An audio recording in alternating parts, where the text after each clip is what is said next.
What's happening, everyone? So I've had a few friends of mine message me earlier today, asked me if I've seen the Priti Patel video on LBC with Nick Ferrari, and I had to log on and have a look to see what they were talking about. So if you haven't seen it, here's the video. Pressure through some of the protests. I don't support protests, and I also did not support the protests that were associated. You don't support protest? I didn't support the protest. Oh, that protest. I thought you said you didn't support protest at all. I know it's a draconian government, but I didn't know I could go to jail for 10 years for protesting. Do go on. Well, those protests were dreadful. Indeed. Would you still take the knee, Home Secretary? No, I wouldn't. I would not. I would not have at the time either. There are other ways in which people can express their opinions. Protesting in the way in which people did last summer was not the right way at all. And I also think, we saw statues being brought down, mass dialogue, well, not quite mass dialogue, but some councils making, quite frankly, a stance around statues and street names. There are other ways in which those discussions can take place, and also, quite frankly, I didn't support that attempt to rewrite history. I felt that was wrong. And you didn't agree with taking the knee per se, at all? No. Firstly, nothing that woman says surprises me. Nothing she says surprises me. And especially when it comes to Black lives and people of the BAME community, as they refer to it now, the Black and minority ethnic community. So nothing she said comes as a surprise. She's always been of that ilk. That is the type of person she is. So don't let her gaslight you. Don't let her wind you up. This is what she's about. She is saying these things because she believes it's popular amongst her constituents, so she will continue to say it. She will continue to trigger you, and she will go into a program like the LBC where she is in challenge. Nick Ferrari, who, again, another vile individual who will support her. You can see during the interview he's nodding and agreeing with her. I'd always remember the interview he did on Sky News with, what's her name? Can't remember her name, where he told her if she doesn't like it, go back. I'm sure her name would come to me in a bit. Afua Hearst. So I'm probably not pronouncing the name right, but if you go onto YouTube and do your research, you'd find the interview where he tells her if she doesn't like it, go back. Go where? Where would you like her to go, Nick? We're here because your ancestors were there. Maybe we should learn some history.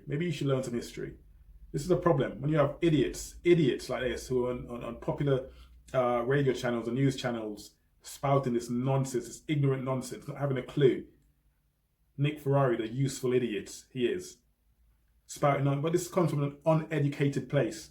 If you were an educated person, those words would never come out of your mouth, let alone, and he kept his job after that. So what does that tell you about the people that employ him? Right? So I digress. Priti Patel is what she is. This is the same woman that touted for the death penalty a few years ago on Question Time when she was beaten down by I can't remember his name, and insulted and made to look at the idiot that she is when he said to her that so you're touting for innocent people to die, because a lot of people on death row, the facts or later shown to be innocent, and they would have been dead had their conviction carried through. So the woman's an idiot. I make no bones about saying that. The same woman that was massively involved in the Windrush scandal, sending people who should be British nationals back to the Caribbean. This is the same woman that was being interviewed about COVID and suggested the reason for the high cases in the UK is because we've got so many ethnic minorities. This is the sort of idiot that we're dealing with, right? This is the sort of clown that we're dealing with. So don't be triggered by this woman. This is what she's about. She's saying this because it's popular with her and the people that she represents, and it's popular with people in the cabinet, Conservative Party. She's been given carte blanche. She's been given authority almost. She's been emboldened to say the stuff that she does because she is from the so-called BAME community. So she's allowed to say it and get away with it. Whereas other people couldn't say that because they'd probably be pulled up for it a bit more than she is. But because she comes from that BAME community, she's allowed to say it. She's allowed to gaslight, she's allowed to say these outrageous things and get away with it. I don't agree. She doesn't agree with Black Lives Matter. She doesn't agree with a protest. A very small minority of people protesting turned violent. A very small minority. 99% of the protest was peaceful protest. She doesn't acknowledge any of that. She acknowledges the fringe end of the protest, the violent side of the protest. Unfortunately, the way the news operates, there hasn't been a protest that I've known of, correct me if I'm wrong, there hasn't been a protest I've known of that hasn't had a violent fringe or violent element side to it. And unfortunately, that's what the news and the papers feed off. If you're peacefully protesting, that's not enough. They don't want to put that in the news. If the protests turn violent, all of a sudden it's news. So that's what they would show in the news. So they show the violent side of it. And for the vast majority, for what I witnessed myself, the vast majority of the protest was peaceful. She never acknowledges that. She goes straight to that because she's gaslighting us. And this is what she's about. This is what she's about. You know what? I sometimes get jealous of my American friends, especially now, not so much the last 4 years with Trump and that lot. That's her. That's the part of her clique. The Conservative Party, that's their clique, right? I get jealous of my American friends who have representation. You see the representation now in Kamala Harris. We're 100 years away from ever having a Barack Obama in this country as Prime Minister. I can tell you that as fact. Probably 100 years away from that ever happening. And people say, why? Why is that necessary? Because representation matters. You cannot be what you cannot see. I strongly believe that representation matters. So a youngster growing up, a young man growing up, doesn't see any representation of himself sat in that parliament. How is he then able to become that? Yes, you're going to have the very few that come through, that pushes through and get there. And those are the ones you like to call, say, well, how did he do it? Yes, you're going to have the odd few that makes it. But the vast majority, they're not going to even think about a career as a politician because they don't see any representation there. And this is what you have to understand. People are out there protesting, not because they're mad, because they see the injustices of the world. They see the injustices of what's going on, not just here in the UK, but in America. As our American cousin, we like to refer to them. They see the injustice, see black lives being treated lesser than. They see the amount of people being incarcerated, they see the amount of people being killed. And that's why they go out and protest. They haven't lost it, they haven't gone mad. People are not out there protesting because they've got nothing better to do. People are not taking time out of their day to go out and protest because they've got nothing better to do. Priti Patel.